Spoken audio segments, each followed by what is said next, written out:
cross product. So cross product of any two vector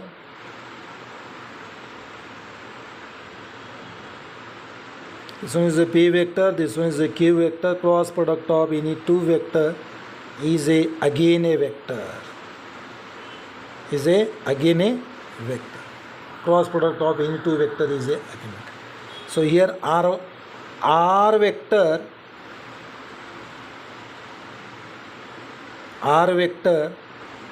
is a perpendicular to q vector as well as p vector. R vector is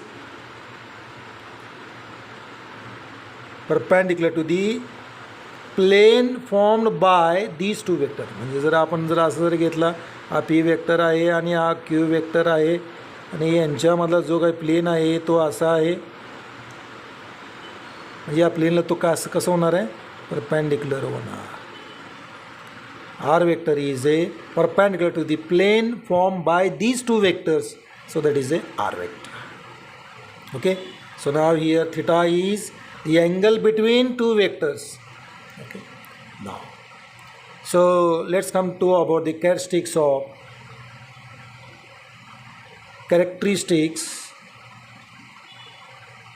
of cross product.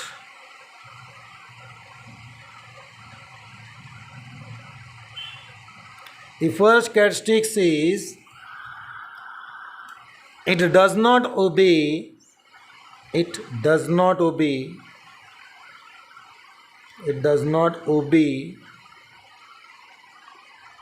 commutative law.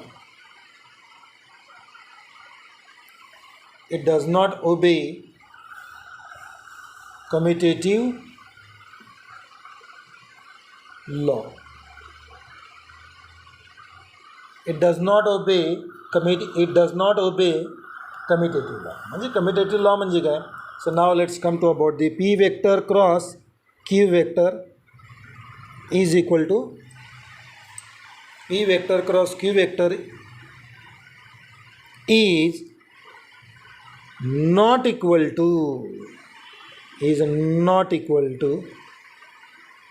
q vector cross p vector. म्हणजे एक p vector जर असेल आणि q vector असा असेल, so this can be given by according to right hand rule or right hand screw rule.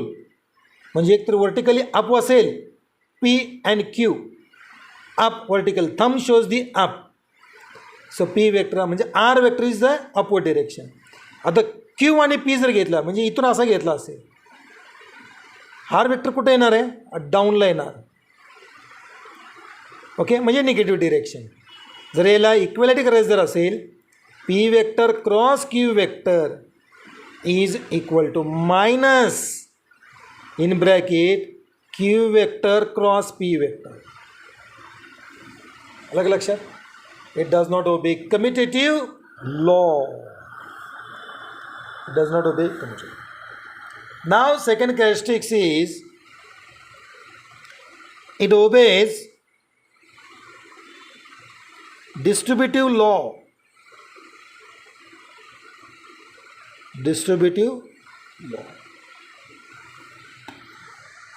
तर बघा, take three vectors p vector cross q vector plus r vector, p vector cross q vector plus r vector. So that is equal to p vector cross q vector plus p vector cross r vector.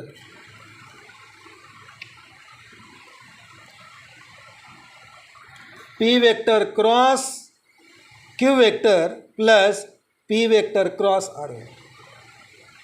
अलग लक्षात. So it obeys a distributive law.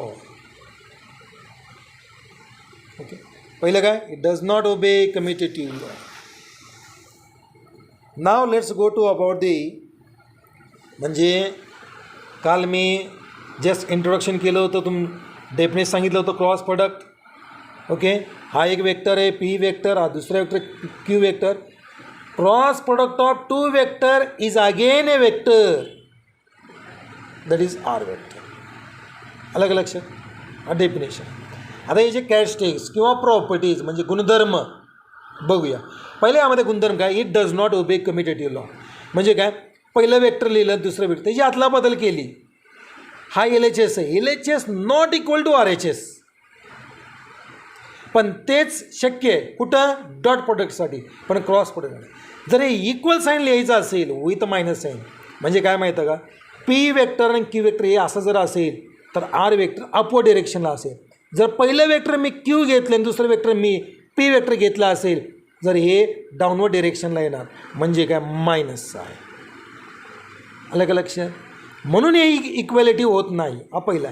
दुसरा, it obeys the distributive law. म्हणजे याचा अर्थ काय, 3 vector घेतले, पहिला vector आणि दुसरा आणि तिसरा वेक्टर एका ब्रॅकेटमध्ये घेतले, तर यांचं सॉल्व केल्यानंतर काय येणार, P vector cross Q vector plus P vector cross R vector. लक्षात. तर आता आपण हे झालं डिस्ट्रीब्युटिव्ह लॉ. थर्ड वन, आता is magnitude of mod of P vector cross Q vector. Magnitude बघा, magnitude of P vector cross Q vector is equal to magnitude of P into magnitude of Q into sine of theta into sine of theta. हे आहे magnitude. मग यामध्ये तिसऱ्यामध्ये काय, if two vectors are parallel, दोन vector समांतर असेल, then if two vectors are parallel then, मग दोन वेक्टर म्हणजे यामध्ये थिटा किती असणार आहे, theta is equal to 0 degree. म्हणजे P वेक्टरही असा आहे आणि Q वेक्टरही तोही असाच आहे. म्हणजे थिटा इक्वल टू 0 डिग्री. म्हणजे P vector mod of P vector cross Q vector is equal to PQ sine of 0. मग आता आपल्याला माहीत आहे sign of 0, PQ sine 0 is 0. So 0 into PQ is 0. Mod of P vector cross Q vector is equal to 0. अलग लक्षात. तर हे आहे cross product. Next one is fourth one. Okay, हे 3 या ठिकाणी आहे.